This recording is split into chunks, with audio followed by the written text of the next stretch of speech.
All right, we got another one here from Aussie Mike. This comes to me via Polish Custom Knives. This is a Herman knives, and it's pretty cool. Normal zippered case, but it's embroidered on both sides, which I like. It does come with a certificate of authenticity. You can see some of the details here. It is Magna Cut. 62 HRC. I'm no steel expert, but I think that's a little bit on the low side for Magna Cut. I think it's like 62 to 64, but I could be wrong. It also comes with a patch, a sticker, and that stuff, which is cool. I like the little tchotchke things. Packaging is important to me. They do a great job in their overall boxing and the padding that they put in there. It's very simple, but they do a nice job, and I appreciate that from a knife company. They actually give you the tool as well so that you can disassemble the pivot if you want. They assume that you have your own T6 for the body screws. Why they use T6, we'll never know. I would much prefer T8s.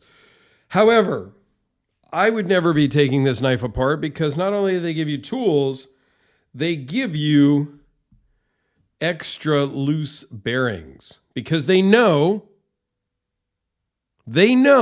you're going to lose one or two or five when you take this knife apart.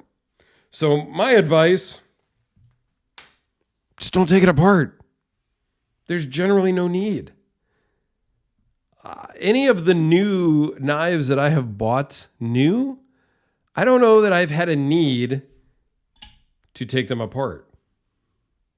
Some used knives I have gotten, and yes, they did need a little cleaning and a little going through. I am not the normal use case, right? I am not out hunting. I am not out field dressing deer. I am not doing things like that with any of my knives, whether they're nice knives that you shouldn't do that with or field type knives that you are supposed to do that with. Magna Cut is very nicely mentioned. It's not over the top, which I enjoy.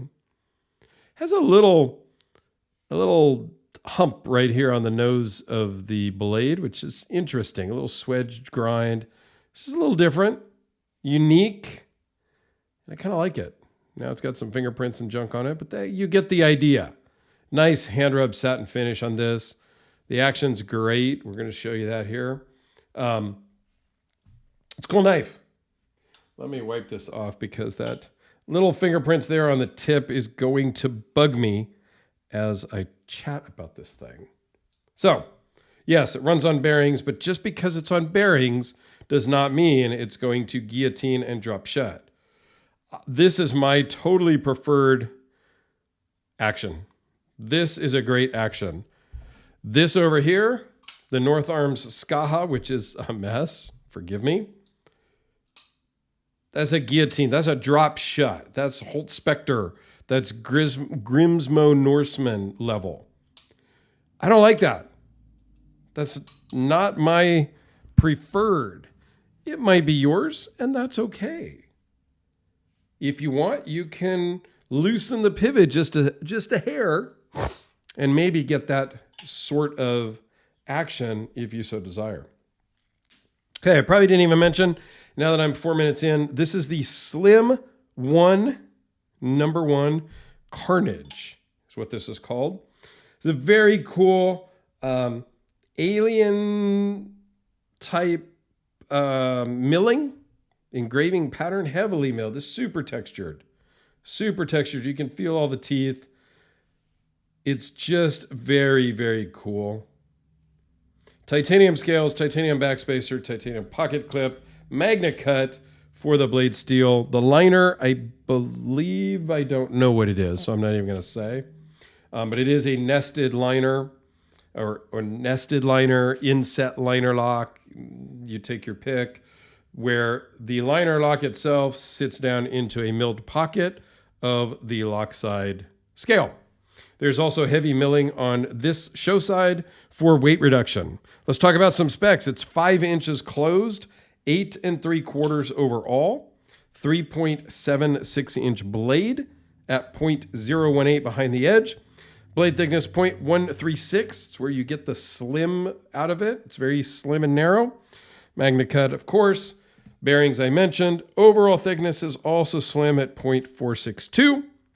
It weighs in at 4.2 ounces.